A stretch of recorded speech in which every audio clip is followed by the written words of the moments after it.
Hello दोस्तों, कैसे हैं आप सब लोग। अगर आपका भी होम लोन का ईएमआई बाउंस हो रहा है तो भरने पड़ेंगे आपको 5 बड़े नुकसान। लोन लेने वाले जरूर जान ले, ये काम की बात दोस्तों। हाँ दोस्तों, खुद का घर खरीदने या बनाने का सपना हर किसी का होता है। इन सपने को पूरा करने के लिए अक्सर लोग होम लोन भी लेते हैं।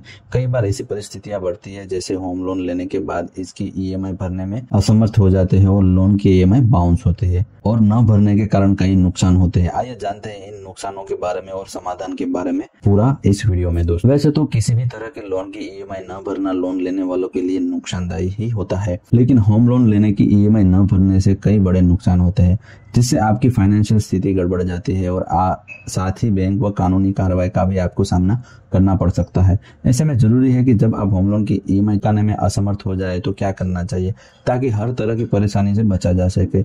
आइए आपको बताते हैं कि इसका क्या हल है निकल सकता है। अगर इस वीडियो में पहली बार है दोस्तों तो सब्सक्राइब किए बिना मत जाना। ऐसे ही वीडियो की टिप्स के लिए बने रहिए और सब्सक्राइब कर दीजिए दोस्तों। होम लोन न भरने पर हो सकती है कार्रवाई। होम लोन की अवधि, ब्याज दरों और अचानक आने वाले आर्थिक फाइनेंशियली समस्याओं का सामना करने के बाद होम लोन की ईएमआई चुकाना कई बार लोन लेने वालों के लिए मुश्किल हो जाता है। फिर इसके कई दुष्परिणाम सामने आते हैं। होम लोन की ईएमआई पर समय से न चुकाने वाले को बाद में भारी जुर्माना देना पड़ सकता है दोस्तों। साथ ही सिबिल स्कोर भी खराब हो सकता है दोस्तों। इसके अलावा घर या प्रॉपर्टी जब्त हो सकती है, नीलाम भी हो सकती है। इससे भी बड़ी समस्या यह है कि कानूनी कार्रवाई तक का सामना करना पड़ सकता है दोस्तों।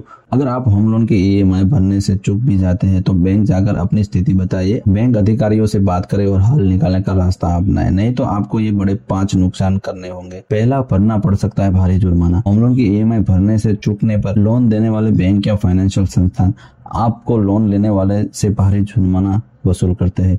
दिखने में बेशक यह कम लगे, लेकिन जैसे जैसे समय बीतता है यह राशि बढ़ती जाती है। यह जुर्माना राशि होम लोन की ईएमआई का एक ही हिस्सा होता है, इसलिए समय पर ईएमआई भरना ठीक रहता है दोस्तों। दूसरा है सिबिल स्कोर होता है खराब। होम लोन की ईएमआई मिस करते ही सिबिल स्कोर पर नकारात्मक असर पड़ता है दोस्तों। जब आप ईएमआई नहीं चुका पाते हो तो सिबिल स्कोर बेहद खराब हो जाता है और फिर इसे ठीक होने में भी लंबा समय लग जाता है। सिबिल स्कोर 3 अंकों में होता है जो किसी भी क्रेडिट हिस्ट्री को दर्शाता है दोस्तों। यह 300 से लेकर 900 के बीच होता है। इसके खराब होने से भविष्य में लोन मिलना बहुत मुश्किल हो जाता है।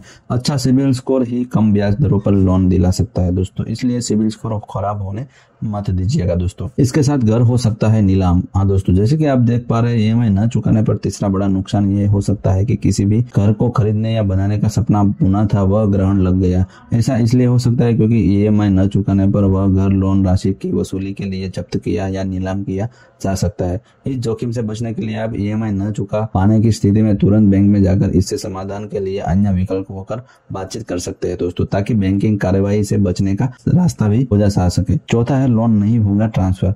कई बार होम लोन लेने वाले विशेष फाइनेंशियल परिस्थितियों के कारण लोन ट्रांसफर करना विकल्प भी चुनते हैं कम ब्याज दरों के लिए। बता दें कि अगर पहले ही होम लोन की ईएमआई नहीं चुकाई है तो फिर लोन ट्रांसफर होने में भी भारी दिक्कत आपको फेस करनी पड़ेगी दोस्तों। हो सकता है कि यह ट्रांसफर फी न हो सकता है आपको कम ब्याज दर पर होम लोन देने वाले बैंक का विकल्प तो मिल जाए, लेकिन आपके लोन की पहली ईएमआई चुकाने के बाद को देखते हुए बैंक आवेदन ही रिजेक्ट कर सकता है दोस्तों। आपने जो पहले प्रीपेमेंट किया था वो बराबर नहीं किया हो तो आपके लोन रिजेक्ट कर देती है दोस्तों, इसलिए होम लोन ट्रांसफर नहीं होगा, ये खास बात ध्यान रखिए। लास्ट है हो सकती है कानूनी कार्रवाई। हाँ दोस्तों, होम लोन ईएमआई न चुकाने पर सबसे बड़ी समस्या आती है वह यह है कि आपके कानूनी पचड़े में भी फंस सकते हैं। इसलिए बेहतर है कि समय पर ईएमआई भरे व अपनी फाइनेंशियल क्षमताओं को देखते हुए लोन ले।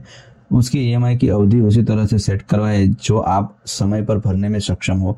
फिर भी अगर किस्त नहीं चुका पा रहे हो तो बैंक से संपर्क करें, रास्ता निकालें और तरीकों पर बातचीत करें। बैंक आपको लोन की ईएमआई भरने के प्लान को रिजेक्ट करके कम ब्याज दर पर या फिर ईएमआई की अवधि बढ़ाकर कोई ना कोई राहत दे सकता है दोस्तों। ऐसा करने से आप कानूनी कार्रवाई या लोन डिफॉल्टर होने से बच सकते हैं और बहुत सारी परेशानियों से भी बच सकते हैं दोस्तों।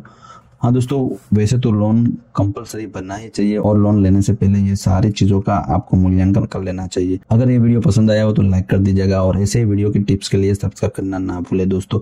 मिलते हैं नए वीडियो में नए टॉपिक के साथ। धन्यवाद।